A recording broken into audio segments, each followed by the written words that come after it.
നമസ്കാരം. രാമായണത്തിലെ ജ്ഞാനശകലങ്ങൾ ഈ പ്രഭാഷണ പരമ്പരയുടെ 327ാമത് ലക്കത്തിലേക്ക് എല്ലാവർക്കും സ്വാഗതം. യുദ്ധം നടന്നുകൊണ്ടിരിക്കുകയാണ്. സാക്ഷാൽ രാവണനും ദേവേന്ദ്രനും തമ്മിൽ നേരിട്ടുള്ള യുദ്ധം. ആ യുദ്ധത്തിന്റെ ഭീകരതയിൽ അത് കൊടുമ്പിരി കൊള്ളുന്ന അവസ്ഥയിൽ ലോകം തന്നെ അന്ധകാരാവൃതമായി എന്ന് പറഞ്ഞിട്ടാണ് നമ്മൾ കഴിഞ്ഞ എപ്പിസോഡ് അവസാനിച്ചത്. ഇപ്പൊ രാവണൻ തന്റെ തേരാളിയോട് വേഗം കൂട്ടാൻ പറയുന്നു. വേഗം കൂട്ടി ഇന്ദ്രന്റെ പടയുടെ മധ്യത്തെത്തിക്കാൻ പറഞ്ഞു. അപ്പൊ ശത്രുവിനെ അവൻ മാളത്തിൽ ചെന്ന് നേരിടുക എന്ന് പറയുന്ന പോലെ ആ സൈന്യത്തിന്റെ ഒത്ത മധ്യത്തിലേക്ക് എന്നെ കൂട്ടിക്കൊണ്ടു പോകാനായിട്ടാണ് രാവണൻ പറയുന്നത്. അയാൾക്ക് വലിയ ആത്മവിശ്വാസമുണ്ട്. കാരണം അയാളെ ആർക്കും തന്നെ വധിക്കാൻ സാധിക്കില്ല എന്നുള്ള വരം ലഭിച്ചിട്ടുള്ളതുകൊണ്ട്. അപ്പൊ രാവണൻ തന്റെ സൈന്യത്തിന്റെ മധ്യത്തിലേക്ക് വന്ന് കയറുന്നത് കണ്ട ദേവേന്ദ്രൻ അദ്ദേഹത്തിന്റെ തന്ത്രങ്ങളും പുറത്തെടുക്കുകയാണ്. അദ്ദേഹം പറഞ്ഞു, ബ്രഹ്മാവിന്റെ വരമുള്ള ഇവനെ വധിക്കാൻ നമുക്ക് കഴിയില്ല. അപ്പൊ പിന്നെ നമ്മൾ എന്താണ് ചെയ്യേണ്ടത്? ഇവനെ വളഞ്ഞു പിടിക്കണം. അങ്ങനെ അവൻ നമ്മുടെ സേനയുടെ ഉള്ളിലോട്ട് കയറുകയാണല്ലോ. കയറി കഴിഞ്ഞാൽ അവനെ ഒരു കാരണവശാലും പുറത്തേക്ക് വിടരുത്. അവനെ നമുക്ക് വളഞ്ഞു പിടിക്കണം. അപ്പൊ ദേവന്മാർ അതനുസരിച്ച് രാവണന്റെ ചുറ്റും നിന്ന് പോരാടി അയാളെ വളഞ്ഞു. അപ്പൊ രാവണൻ ആ ദേവന്മാരുടെ പടയുടെ ഉള്ളിലാണ്, ഒത്ത മധ്യത്തിലാണ് രാവണൻ ഇപ്പോൾ ഉള്ളത്. അപ്പൊ തൻ്റെ പിതാവായ രാവണനെ ഇപ്രകാരം ശത്രുക്കൾ വളഞ്ഞിരിക്കുന്നത് മേഘനാഥൻ, അദ്ദേഹത്തിന്റെ മകൻ, രാവണന്റെ മകനായ മേഘനാഥൻ കണ്ടു. മേഘനാഥന് വലിയ വിഷമമായി. അപ്പോൾ അയാൾ അദൃശ്യനായി നിന്ന് ശരങ്ങൾ വർഷിച്ചു. അപ്പം മേഘനാഥൻ അത്തരത്തിലുള്ള ഒരു വരം കിട്ടിയിട്ടുണ്ടെന്ന് നമ്മൾ നേരത്തെ പറഞ്ഞിട്ടുണ്ട്. അയാളെ ശത്രുവിന് കാണാൻ സാധിക്കുകയില്ല. അയാൾക്ക് എന്നാൽ എല്ലാ ശത്രുക്കളെയും കാണാം. അപ്പം ഈ ശരം എവിടെ നിന്നാണ് വരുന്നത് എന്ന് യാതൊരു ഐഡിയയുമില്ല. എല്ലാ ഭാഗത്തു നിന്നും ശരങ്ങൾ വരികയാണ്. അപ്പോൾ ദേവന്മാർ ആകെ തളർന്നു. അപ്പോൾ ദേവേന്ദ്രൻ നിശ്ചയിച്ചു, ഇതാ മേഘനാഥന്റെ പണിയാണ്, അവനെ എങ്ങനെയെങ്കിലും കണ്ടുപിടിക്കണം. അപ്പം അങ്ങനെ ദേവേന്ദ്രൻ അദ്ദേഹത്തിന്റെ തേര് ഉപേക്ഷിച്ചിട്ട് ഒരു ആനയുടെ പുറത്ത് കയറി ഈ മേഘനാഥനെ കണ്ടുപിടിക്കാനുള്ള തിരച്ചിൽ ആരംഭിച്ചു. പക്ഷെ അയാൾക്ക് മേഘനാഥനെ കണ്ടെത്താൻ കഴിഞ്ഞില്ല. അപ്പം അയാൾ നമ്മൾ നേരത്തെ പറഞ്ഞല്ലോ, മേഘനാഥന് അത്തരത്തിലുള്ളൊരു വരം ലഭിച്ചിട്ടുണ്ട്, കാണാൻ മറയത്ത് നിൽക്കാൻ സാധിക്കും. അതുകൊണ്ട് തന്നെ ദേവേന്ദ്രൻ മനസ്സിലായി, അതുകൊണ്ട് തന്നെ എനിക്ക് എന്തായാലും അവനെ ഇനി കണ്ടുപിടിക്കാൻ സാധിക്കില്ല എന്ന് ദേവേന്ദ്രന് മനസ്സിലായി. അപ്പൊ ദേവേന്ദ്രൻ യുദ്ധം ചെയ്യുന്ന രണ്ടുപേർക്ക് രണ്ട് പ്രത്യേകതകളുണ്ട്. ഒന്ന്, രാവണനാണ് അയാളെ തോൽപ്പിക്കാനോ അയാളെ കൊല്ലാനോ സാധിക്കില്ല. അയാൾക്ക് അതിന്റെ വരം ലഭിച്ചിട്ടുണ്ട്. അയാളുടെ മകൻ മേഘനാഥനാകട്ടെ മറഞ്ഞു നിന്ന് അദൃശ്യനായി യുദ്ധം ചെയ്യാൻ സാധിക്കും, അയാളെയും കണ്ടുപിടിക്കാൻ സാധിക്കുകയില്ല. അങ്ങനെ ഈ രണ്ട് യാഥാർത്ഥ്യങ്ങളും ഉൾക്കൊണ്ടുകൊണ്ട് എന്നാൽ ഉൾക്കൊള്ളാനാവാതെ ദേവേന്ദ്രൻ ഇങ്ങനെ തളർന്നു നിൽക്കുകയാണ്. അപ്പോൾ മായായുദ്ധത്തിൽ വിശാരദനായ മേഘനാഥൻ ഈ സമയത്ത് അതിസാഹസികമായി ദേവേന്ദ്രനെ പിടിച്ചു കെട്ടി, വരിഞ്ഞു കെട്ടി. സാക്ഷാൽ ദേവേന്ദ്രനെ രാവണന്റെ മകൻ മേഘനാഥൻ അക്ഷരാർത്ഥത്തിൽ വരിഞ്ഞു കെട്ടി.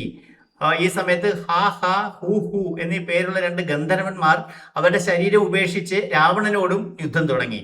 ഇപ്പൊ രാമായണത്തിൽ ഇപ്രകാരം പറയുന്നു, ഹാഹാ ശിവശിവ കഷ്ടം. അതായത് ഇങ്ങനെ ഒരു യുദ്ധം ഇതുവരെ ആരും കണ്ടിട്ടില്ല. അത്തരത്തിലുള്ള യുദ്ധം അവിടെ നടക്കുകയാണ്. അങ്ങനെ മറഞ്ഞു നിന്ന് യുദ്ധം ചെയ്യാനായിട്ട് വിശാരദനായിട്ടുള്ള മേഘനാഥൻ തന്റെ പിതാവായ രാവണനെ എങ്ങനെയെങ്കിലും അവിടെ നിന്ന് രക്ഷപ്പെടുത്തും. ദേവന്മാരെ ജയിച്ച് ദേവേന്ദ്രനെ പിടിച്ച് കെട്ടി അയാളെയും കൊണ്ട് ലങ്കയിൽ തിരിച്ചെത്തും. അങ്ങനെ പരിഭ്രാന്തരായ ദേവന്മാരെല്ലാം ഓടിപ്പോയി ബ്രഹ്മാവിനോട് ഈ വിവരങ്ങളെല്ലാം വിശദമായി പറഞ്ഞു. യുദ്ധത്തിൽ നമ്മൾ തോറ്റു, നമ്മുടെ രാജാവായിട്ടുള്ള ദേവേന്ദ്രനെ അവർ പിടിച്ച് വരിഞ്ഞു കെട്ടി ലങ്കയിലേക്ക് കൊണ്ടുപോയി എന്ന് ബ്രഹ്മാവിനോട് പറയും. അപ്പൊ ബ്രഹ്മാവ് എന്ത് ചെയ്യും? ഉടൻ തന്നെ ദേവേന്ദ്രനെ രക്ഷിക്കാനായി ലങ്കയിലെത്തുന്ന ബ്രഹ്മാവിനെ രാവണൻ അങ്ങേറ്റത്തെ ബഹുമാനത്തോടു കൂടി തന്നെ സ്വീകരിക്കും. ഇപ്പൊ ബ്രഹ്മാവ് നമുക്ക് ഏത് കാര്യം നടക്കണം എന്നുണ്ടെങ്കിലും ആദ്യം ആ ആളിനെ ഒന്ന് പൊക്കി പറയുമല്ലോ എന്ന് പറയുന്ന പോലെ രാവണനെ വളരെയധികം പ്രശംസിച്ചു ബ്രഹ്മാവ്. യുദ്ധവിജയത്തിൽ അദ്ദേഹത്തെ പ്രശംസിക്കുകയാണ്. എന്നിട്ട് അതിങ്ങനെ പറയും, ഈ മേഘനാഥനെ പോലുള്ളൊരു മകനുള്ള അങ്ങേക്ക് ജീവിതത്തിൽ ഇനി ഇതിൽ കൂടുതൽ ഒരു ഭാഗ്യം എന്താണ്? അങ്ങയുടെ ഏറ്റവും വലിയ ഭാഗ്യമാണ്, ഐശ്വര്യമാണ്, പുണ്യമാണ് അങ്ങയുടെ ഈ മകൻ മേഘനാഥൻ. അവനെ ജയിക്കാനായി ഈ ലോകത്ത് ഈ 3 ലോകങ്ങളിലും ആരുമില്ല. അവന് തുല്യനായി പോലും ഈ 3 ലോകങ്ങളിലും ആരുമില്ല എന്നൊക്കെ ബ്രഹ്മാവ് പറഞ്ഞു. അങ്ങനെ അവൻ ഇന്ദ്രനെ ജയിച്ചവനാണ്, അതുകൊണ്ട് ഞാൻ അവന് ഇന്ദ്രജിത്ത് എന്ന് പേര് നൽകുന്നു എന്ന് ബ്രഹ്മാവ് പറയും. അപ്പൊ അങ്ങനെ ഈ എന്നിട്ട് ഇങ്ങനെയൊക്കെ പറഞ്ഞതിന് ശേഷം ഇന്ദ്രജിത്തിനോടും അച്ഛനായ രാവണനോടും ഒരു റിക്വസ്റ്റ് മുന്നോട്ട് വെക്കുകയാണ്. ഞാൻ വന്നത് എന്തിനാണെന്ന് അറിയാമോ? എനിക്ക് ഇന്ദ്രനെ, എനിക്ക് ദേവേന്ദ്രനെ എനിക്ക് വിട്ടുതരണം. നിങ്ങൾക്ക് എന്താണോ ആവശ്യം അതെല്ലാം തരാം. നിങ്ങൾ എന്ത് ആവശ്യമുണ്ടോ എന്നോട് ചോദിച്ചോളൂ. ഇത്രയും വരമൊക്കെ ഞാൻ തന്നിട്ടുണ്ടല്ലോ, ഇനിയും ഞാൻ വരം തരാം. പക്ഷെ എനിക്ക് ഒരേ ഒരു ആവശ്യമുള്ളൂ, ഇന്ദ്രനെ എൻ്റെ കൂടെ വിടണം.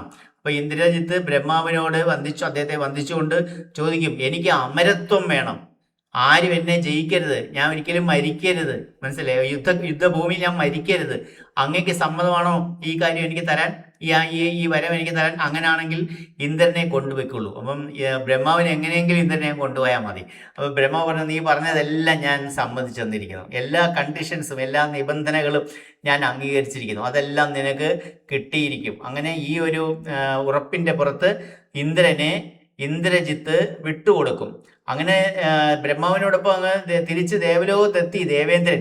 എങ്കിലും ദേവേന്ദ്രൻ ഒരു വല്ലായ്മ, ഒരു വിഷമം, ഒരു ദുഃഖം, അപമാനം, ലജ്ജ, നാണക്കേട്, ആ ഭീതി അങ്ങോട്ട് വിട്ടുമാറുന്നില്ല. ആ സമയത്ത് അത് മാറാൻ വേണ്ടി ബ്രഹ്മാവ് പറഞ്ഞു, നിന്റെ ദുഃഖമെല്ലാം വെടിയുക. നീ ഒരു കാര്യം മനസ്സിലാക്കണം, നമ്മൾ എന്ത് ചെയ്യുന്നോ അതാണ് നമുക്ക് തിരിച്ചു കിട്ടുന്നത്. നീ നിന്റെ ജീവിതത്തിൽ വലിയൊരു തെറ്റ് ചെയ്തിട്ടുണ്ട്, നീ ദുഷ്കൃതം ചെയ്തിട്ടുണ്ട്. എന്താണത്? നീ തെറ്റായ പ്രവൃത്തി ചെയ്തിട്ടുണ്ട്. അതുകൊണ്ടാണ് നിനക്ക് ഈ അപമാനമെല്ലാം സംഭവിച്ചത്. എന്താണ് ഇന്ദ്രൻ ചെയ്ത തെറ്റായ പ്രവൃത്തി? പണ്ട് നീ അഹല്യയെ പ്രാപിച്ചതിന്റെ ദോഷം. അഹല്യ എന്ന് പറഞ്ഞാൽ ഭർത്തൃമതിയായിട്ടുള്ള സ്ത്രീയെ നീ ഒരു സന്ധ്യാസമയത്ത് നീ പോയി പ്രാപിച്ചില്ലേ, ബലമായിട്ട് വേഷം മാറി ചെന്നിട്ട് പ്രാപിച്ചില്ലേ? ആ ഒരു തെറ്റ്, അതിൻ്റെ ഫലമായിട്ടാണ് നിനക്ക് ഈ അപമാനം, ഈ നാണക്കേട് എല്ലാം തന്നെ സഹിക്കേണ്ടി വന്നത്. അപ്പം ഇതെല്ലാം മാറാനായിട്ട് ഒരു മാർഗമേ ഉള്ളൂ, നീ ഒരു വൈഷ്ണവ യാഗം നടത്തുക. അപ്പോൾ ദേവേന്ദ്രൻ ആ യാഗം നടത്തി പശ്ചാത്താപമൊക്കെ ഒഴിഞ്ഞു മാറി, ദുഃഖം മാറി, അദ്ദേഹം സന്തോഷത്തോടെ വീണ്ടും ഇന്ദ്രപുരിയിൽ അവിടുത്തെ രാജാവായി ദേവേന്ദ്രനായി തന്നെ വാഴുകയാണ്. അപ്പം നമ്മളിങ്ങനത്തെ കുറേ നമ്മൾ ഉത്തര രാമായണം തുടങ്ങിയ ശേഷം കഴിഞ്ഞ 2 അധ്യായങ്ങളായിട്ട്, ഉത്തരരാമായണത്തിൽ 2 അധ്യായങ്ങളായിട്ട് നിറയെ നമ്മൾ തന്നെ കുറച്ച് കഴിഞ്ഞ ലക്കങ്ങളായിട്ട് നമ്മളെല്ലാം കേട്ടുകൊണ്ടിരിക്കുന്ന രാവണ കഥകളാണ്. ഈ കഥകളെല്ലാം അഗസ്ത്യമുനി അയോധ്യയിലെ രാജധാനിയിൽ വെച്ച് ശ്രീരാമനും സീതയ്ക്കും സുഗ്രീവനും വിഭീഷണനും ഉൾപ്പെടെയുള്ളവരെ കേട്ടുകൊണ്ടിരിക്കെ അവർക്ക് എല്ലാവർക്കും പറഞ്ഞു കൊടുക്കുന്ന കാര്യങ്ങളാണ് നമ്മൾ പറഞ്ഞുകൊണ്ടേ ഇരുന്നത്. ഇപ്പോൾ രാവണനേക്കാൾ പരാക്രമശാലി അദ്ദേഹത്തിൻ്റെ മകനായ മേഘനാഥനാണ് എന്ന് പറഞ്ഞു നിർത്തുകയാണ് അഗസ്ത്യമുനി. രാവണനെ സംബന്ധിക്കുന്ന കഥാകഥനം നിർത്തുകയാണ്, അദ്ദേഹത്തിൻ്റെ വിവരണം അവസാനിപ്പിക്കുകയാണ്. എന്നിട്ട് ശ്രീരാമനോട് അനുവാദം വാങ്ങി അഗസ്ത്യമുനി താപസന്മാരോടൊപ്പം ആകാശമാർഗത്തിലൂടെ പോയി മറഞ്ഞു.